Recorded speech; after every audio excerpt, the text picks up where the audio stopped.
Hi అండి, రైతులకు నమస్కారం. Welcome to our channel.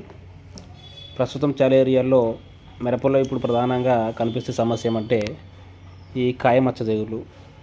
ఈ కాయమచ్చ తెగులు ప్రస్తుతం చాలా ఎక్కువగా ఉంది.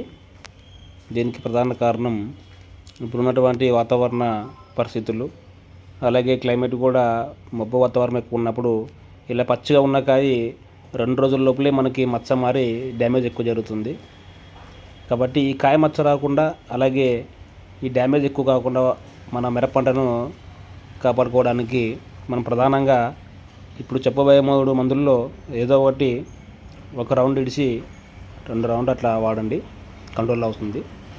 అలాగే ఈ మిరపలో ప్రధానంగా ఈ మచ్చ తెగులు ఈ పొడి వాతావరణం ఎక్కువ ఉన్నప్పుడు మనకు అటాక్ అవుతుంది. ఇప్పుడు కాయ చాలా నీట్గా ఉండి సడన్గా ఈ మచ్చ తెగులు రావడానికి ప్రధాన కారణము ఈ పొడి వాతావరణము. దీనికోసం ప్రధానంగా మనము ఈ బ్లైటెక్స్ అనే మందు ఎకరాకి 350 నుంచి 400 గ్రాములు వాడడం వల్ల ఈ కాయ మచ్చ తెగులు అనేది మనము కంట్రోల్ చేసుకోవచ్చు. ఇది కొట్టిన ఒక 1 వీక్ తర్వాత మనము ఈ మ్యాక్సెస్ అనే మందు చేయడం వల్ల ఈ మ్యాక్సెస్లో మనకు అజిస్ట్రోబిన్ ప్లస్ డైఫెన్కోనజోల్ 2 ఉంటాయి. ఈ 2 కలిపి ఉండడం వల్ల మనకి కాయ మచ్చ రాకుండా, కాయకులు రాకుండా మిరప పంటను కాపాడుకోవచ్చు. అలాగే బూడిద తెగులు, కొమ్మెన తెగులు కూడా ఈ మందు అరికడుతుంది.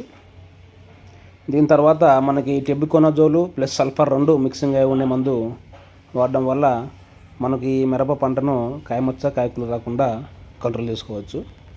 కాబట్టి రైతు సోదరులు ఖచ్చితంగా ఈ మందులను వాడి మీ మిరప పంటను కాయమచ్చ రాకుండా కాపాడుకోండి.